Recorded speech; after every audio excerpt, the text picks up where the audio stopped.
बोलो नरसिंह भगवान की जय। 32वां अध्याय। सहसानीक चरित्र। श्री नरसिंह पूजन का महत्व में। भारद्वाजी बोले, सूत जी, अब मैं सहसानीक का चरित्र और भगवान विष्णु के अवतारों की कथा सुनाना चाहता हूँ। महामते, कृपा करके वह मुझसे कहिए। सूत जी ने कहा, ब्राह्मण, बहुत समय अब मैं बुद्धिमान सहसानीक के चरित्र का और भगवान के अवतारों का वर्णन करूंगा। सुनिए। राजकुमार सहसानीक को जब उत्तम ब्राह्मणों ने उसके राज्य पर अभिषिक्त कर दिया, तब वह धर्म पूर्वक राज्य का पालन करने लगा। राज्य के पालन में लगे हुए बुद्धिमान राजकुमार की देवेश्वर देवश्रेष्ठ भगवान नरसिंह में भक्ति हो गई। पूर्व काल में एक बार उन विष्णु भक्त नरेश का दर्शन करने के लिए स्वयं भृगु जी आए। राजा ने अधर्य पाद और आसनादि के द्वारा भृगु जी का सम्मान करके उनसे यह कहा, मुनि श्रेष्ठ, इस समय मैं आपके दर्शन से पवित्र हो गया। जिन्होंने पुण्य नहीं किया है, ऐसे मनुष्यों के लिए इस कलयुग में आपका दर्शन परम दुर्लभ है। मैं सनातन देव नरसिंह की स्थापना करके उनकी आराधना करना चाहता हूँ। आप कृपया मुझे इसका विधान बताएं तथा मैं देव श्री हरि के संपूर्ण अवतारों को भी सुनना चाहता हूँ। अतः आप उन सभी पुण्य अवतारों की कथा मुझसे कहिए। भृगु जी बोले, राजकुमार सुनो, इस कलयुग में कोई भी भगवान नरसिंह के प्रति अत्यंत भक्तिभाव रखकर उनकी आराधना नहीं कर रहा है। देव भगवान नरसिंह में जिसकी स्वभावतः भक्ति हो जाती है, उसके सारे शत्रु नष्ट हो जाते हैं और उसे प्रत्येक कार्य में सिद्धि प्राप्त होती है। इस पांडु वंश में तुम ही श्रेष्ठ पुरुष और भगवान के अत्यंत भक्त हो। अतः तुमसे मैं तुम्हारी पूछी हुई सब बातें बतलाऊंगा। एकाग्रचित होके सुनो। जो भक्ति पूर्वक नरसिंह देव का सुंदर मंदिर निर्माण कराता है, वह सब पापों से मुक्त होकर भगवान विष्णु के लोक में स्थान पाता है। जो भगवान नरसिंह की सुंदर लक्षणों से युक्त प्रतिमा बनवाता है, वह सब पापों से छुटकारा पाकर विष्णु लोक को जाता है। नरश्रेष्ठ, जो निष्काम भाव से नरसिंह देव की विधिवत प्रतिष्ठा कराता है, वह देही दुखों से मुक्त हो जाता है। जो भगवान नरसिंह की स्थापना करके सदा उनकी पूजा करता है, उसके सब मनोरथ पूर्ण होते हैं तथा वह परम पद को प्राप्त कर लेता है। ब्रह्मादि सभी देवता पूर्व काल में भगवान विष्णु की आराधना करके उनके प्रसाद से अपने लोक को प्राप्त हुए थे। राजन, मनधाता आदि जो प्रधान नरेश हो गए हैं, वह सभी भगवान विष्णु की आराधना करके यहाँ से स्वर्ग लोक को चले गए। जो सुर श्रेष्ठ नरसिंह का प्रतिदिन पूजन करता है, वह स्वर्ग और मोक्ष का भागी होता है। इसमें अन्यथा विचार करने की आवश्यकता नहीं है। इसलिए तुम भी प्रतिज्ञा पूर्वक एकाग्रचित होकर जीवन पर्यंत भगवान नरसिंह की पूजा करते हुए अपना मनोरथ प्राप्त करोगे। नरप, जो भगवान जनार्दन की प्रतिमा बनवा कर विधिवत उनकी स्थापना करता है, उसका विष्णु लोक से कभी निष्क्रम नहीं होता। यदि मनुष्य उन अनंत विक्रमशाली भगवान नरसिंह की, जिनके चरण कमलों की देवता तथा असुर दोनों ही पूजा करते हैं, विधिवत स्थापना करके भक्ति पूर्वक पूजा करे, तो वह साक्षात परमेश्वर भगवान विष्णु को प्राप्त कर लेता है। बोलो नरसिंह भगवान की जय। बोलो नरसिंह भगवान की जय। 33वां अध्याय। भगवान के मंदिर में झाड़ू देने और उसको लीपने का महान फल। राजा जयध्वज की कथा। राजा बोले, भगवान, मैं आपके प्रसाद से भगवान के पूजन की पावन विधि को विशेष रूप से यथावत सुनना चाहता हूँ। कृपया आप मुझे विस्तार से बताएं। भगवान नरसिंह के मंदिर में जो झाड़ू देता है वह तथा जो उसे लीपता पोता है, वह पुरुष किस पुण्य को प्राप्त करता है?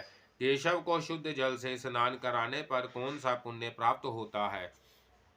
तथा दूध दही मधु घी एवं पंचगव्य द्वारा स्नान कराने से क्या पुण्य होता है? भगवान की प्रतिमा को गर्म जल से भक्ति पूर्वक स्नान कराने पर तथा कपूर अगुरु मिले हुए जल से स्नान कराने पर कौन सा पुण्य प्राप्त होता है?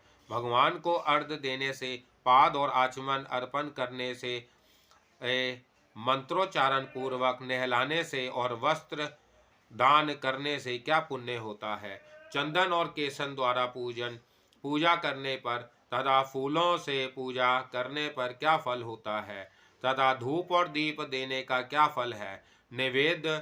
निवेदन करने का और प्रदक्षिणा करने का क्या फल है? इसी प्रकार नमस्कार करने से एवं स्तुति और यशोगान करने से कौन सा फल प्राप्त होता है? भगवान विष्णु के लिए पंखा दान करने, चावल प्रदान करने, ध्वजा का दान करने और शंख दान करने से क्या फल होता है? ब्राह्मण, मैंने जो कुछ पूछा है वह तथा अज्ञानवश मैंने जो नहीं पूछा है वह सब भी मुझसे कहिए, क्योंकि भगवान केशव के प्रति मेरी हार्दिक भक्ति है। सूत जी बोले, राजा के इस प्रकार पूछने पर वह ब्रह्म ऋषि भृगु मुनि मार्कंडेय जी को उत्तर देने के लिए नियुक्त करके स्वयं चले गए। भृगु जी की प्रेरणा से मुनिवर मार्कंडेय जी ने राजा पर उनकी हरि भक्ति से विशेष प्रसन्न होकर उनके प्रति इस प्रकार कहना आरंभ किया। मार्कंडेय जी बोले, पांडु कुल नंदन राजकुमार, भगवान विष्णु की इस पूजा विधि को क्रमशः सुनो। तुम विष्णु के भक्त हो, अतः मैं तुम्हें यह सब बतलाऊंगा। जो भगवान नरसिंह के मंदिर में नित्य झाड़ू लगाता है वह सब पापों से मुक्त होकर विष्णु लोक में आनंदित होता है। जो गोबर मिट्टी तथा जल से वहाँ की भूमि लीपता है वह अक्षय फल प्राप्त करके विष्णु लोक में प्रतिष्ठित होता है। सप्तम, इस विषय में एक प्राचीन सत्य इतिहास है जिसे सुनकर सब पापों से मुक्ति मिल जाती है। राजेंद्र, पूर्व काल में राजा युधिष्ठिर द्रौपदी तथा अपने 5 भाइयों के साथ वन में विचरते थे। घूमते घूमते वह पांचों पांडव शूल और कंठमय मार्ग को पार करके एक उत्तम तीर्थ की ओर प्रस्थित हुए। उसके पहले भगवान नारद जी भी उस उत्तम तीर्थ का सेवन करके स्वर्गलोक को लौट गए थे। क्रोध और पीशून्यता से रहित धर्मात्मा राजा युधिष्ठिर उस उत्तम तीर्थ की ओर प्रस्थान करके तीर्थ धर्म का उपदेश करने वाले किसी मुनिवर के दर्शन की बात सोच रहे थे। इसी बीच में बहुरोमा तथा स्थूलशिरा नामक दानव वहां आए। भूपाल पांडवों को जाते देख द्रौपदी का अपहरण करने की इच्छा से बहुरोमा नामक दानव मुनि का रूप धारण करके वहां आया। वह कुश के आसन पर बैठकर ध्यान मग्न हो गया। उसके पार्श्व में कमंडलू था और हाथ में उसने कुश की पवित्री पहन रखी थी। वह नसिका के अग्रभाग कर अवलोकन करता हुआ रुद्राक्ष की माला से मंत्र जप कर रहा था। नर्मदा तटवर्ती वन में भ्रमण करते हुए पांडवों ने वहां उसे देखा। तदंतर उसे देखकर राजा युधिष्ठिर ने भाइयों सहित प्रणाम करके उससे यह बात कही, महामुने, भाग्य से आप यहाँ विद्यमान हैं। इस रुद्र देहा के समीपवर्ती परम गोपनीय तीर्थों को हमें बतलाइए। नाथ, हमने सुना है कि मुनियों का दर्शन धर्म का उपदेश करने वाला होता है। धर्मपुत्र युधिष्ठिर जब तक उस मायावी मुनि से बात कर ली ही रहे थे तब तक ही स्थूलशिरा नामक दूसरा दानव मुनि रूप धारण किए वहां आ पहुंचा। वह बड़े ही आतुर भाव से इस प्रकार पुकार रहा था, अहो, यहाँ कौन हमारी रक्षा करने वाला है? जो मनुष्य शरण में आए हुए किसी भी भय पीड़ित की रक्षा करता है वह अनंत पुण्य फल का भागी होता है। फिर जो मुझ उत्तम ब्राह्मण की रक्षा करेगा उसके पुण्य फल का तो कहना ही क्या है। एक और मेरु पर्वत की दक्षिणा पूर्वक संपूर्ण पृथ्वी का दान और दूसरी ओर पीड़ित प्राणियों के प्राण संकट का निवारण दोनों बराबर है।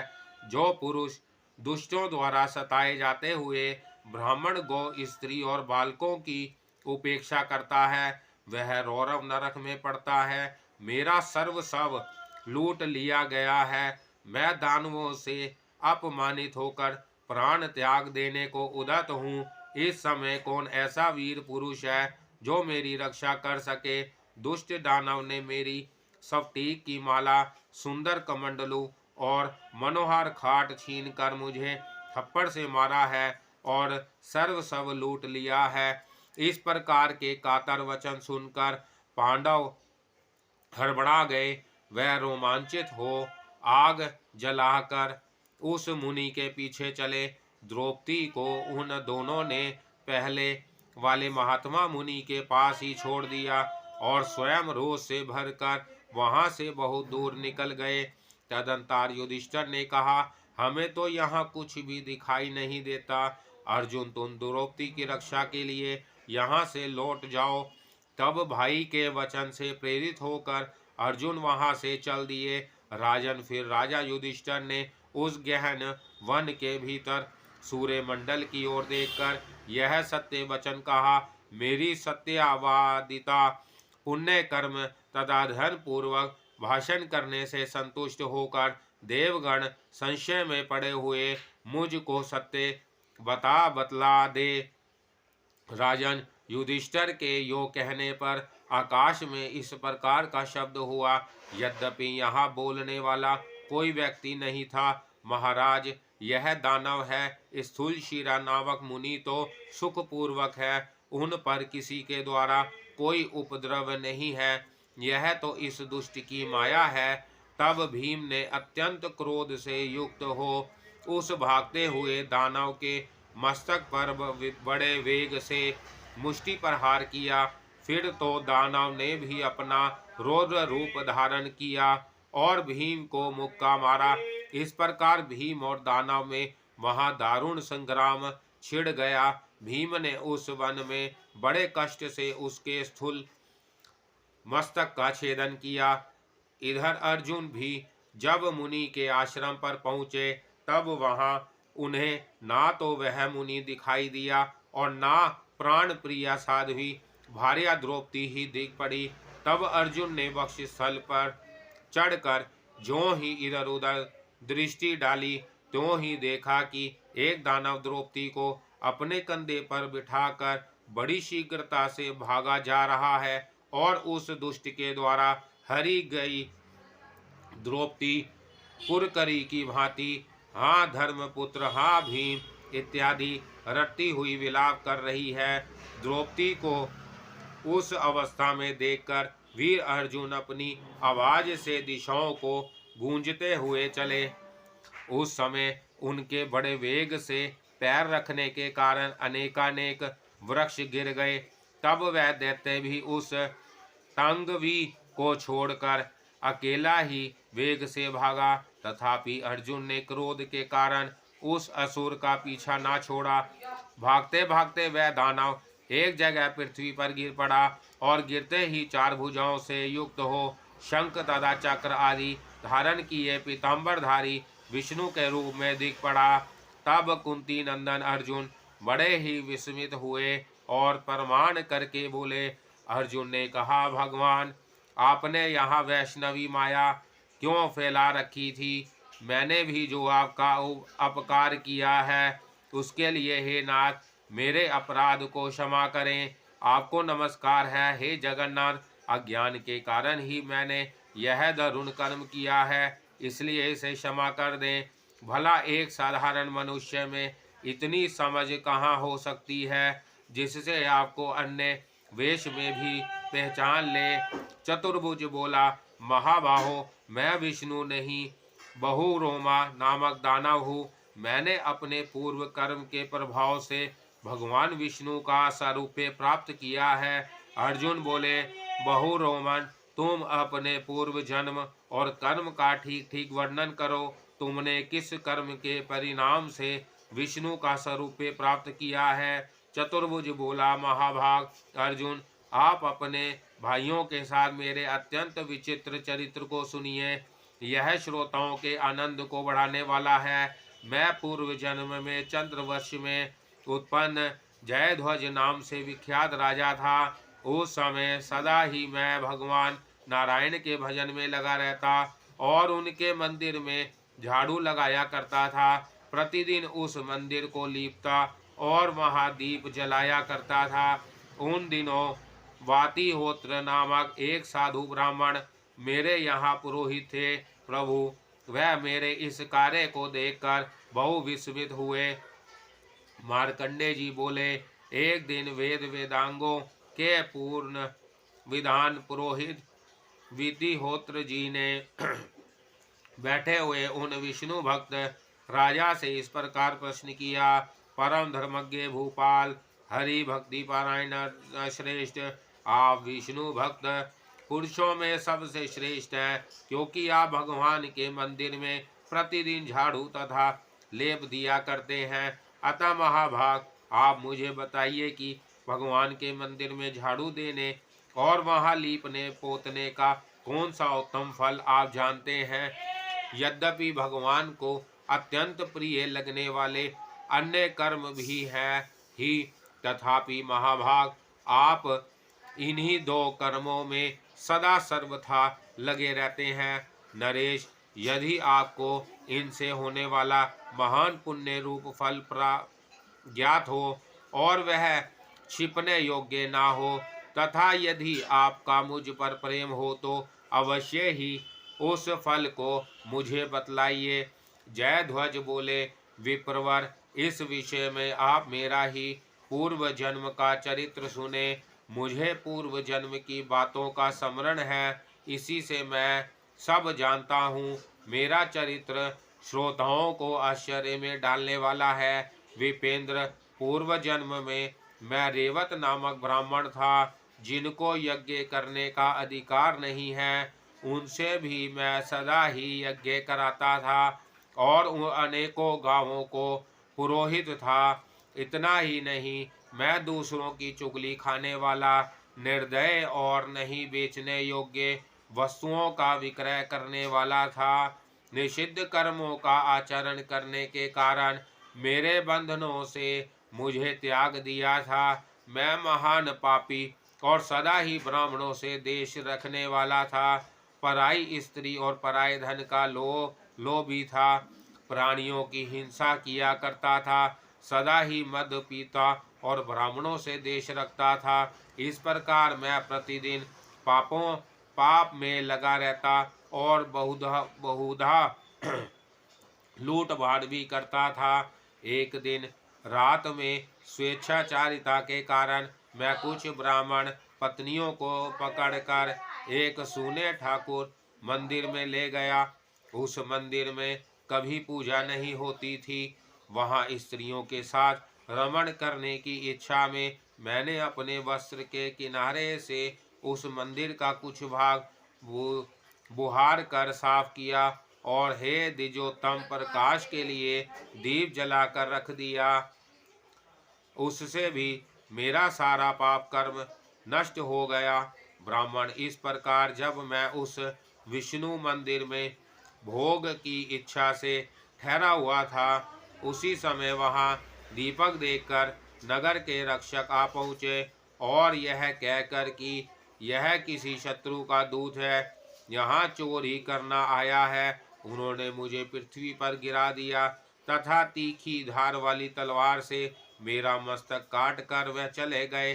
तब मैं भगवान के पार्षदों से युक्त दिव्य विमान पर अरूढ़ हो गंधर्वों द्वारा अपना यशोगान सुनता हुआ स्वर्ग लोक को चला गया। चतुर्भुज बोला, इस प्रकार मैंने दिव्य रूप धारण कर दिव्य भोगों से संपन्न होकर स्वर्गलोक में 100 कल्पों से भी अधिक काल तक निवास किया।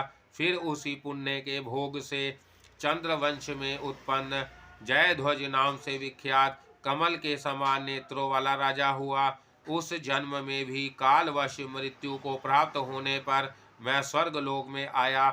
फिर यहाँ से रुद्रलोक को प्राप्त हुआ। एक बार रुद्रलोक से ब्रह्मालोक को जाते समय मैंने नारद मुनि को देखा, परंतु देखने पर भी उन्हें प्रणाम नहीं किया और उनकी हंसी उड़ाने लगा। इससे कुपित होकर उन्होंने शाप दिया, राजन तू राक्षस हो जा। उन ब्राह्मण के दिए हुए इस शाप को सुनकर मैंने क्षमा मांग कर उन्हें प्रसन्न किया। तब मुनि ने मुझ पर शापानुग्रह के रूप में कृपा की। राजन, जिस समय बुद्धिमान धर्मपुत्र युधिष्ठिर की भार्या का हरण करके तुम रेता तटवर्ती मठ में चले जाओगे, उस समय तुम्हें शाप से मुक्ति मिल जाएगी।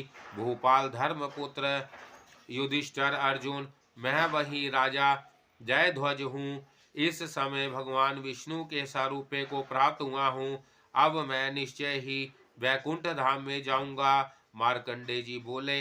यह कहकर धनपुत्र युधिष्ठिर के देखते ही देखते वह राजा जयध्वज गरुड़ पर आरूढ़ हो विष्णु धाम को चले गए, जहाँ लक्ष्मी जी के साथ भगवान विष्णु सदा विराजमान रहते हैं। इसी से विष्णु मंदिर के बुहारने और लीपने से बड़ी महत्ता प्राप्त होने का वर्णन किया गया है।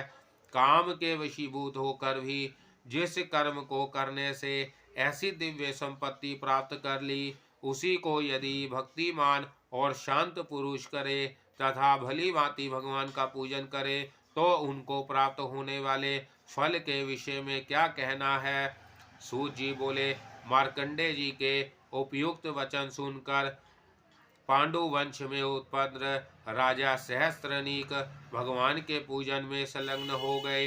इसलिए विप्रवृंद, आप लोग यह सुन ले कि अविनाशी भगवान नारायण जाकर अथवा अनजान में भी पूजा करने वाले अपने भक्तों को मुक्ति प्रदान करते हैं। द्विजो, मैं यह बारंबार कहता हूँ कि यदि आप लोग दुस्तर भव सागर से पार जाना चाहते हैं तो भगवान जगन्नाथ की पूजा करें। जो भक्त प्राणत जनों को का कष्ट दूर करने वाले भगवान विष्णु का पूजन करते हैं, वह वंदनीय, पूजनीय और विशेष रूप से नमस्कार करने योग्य है।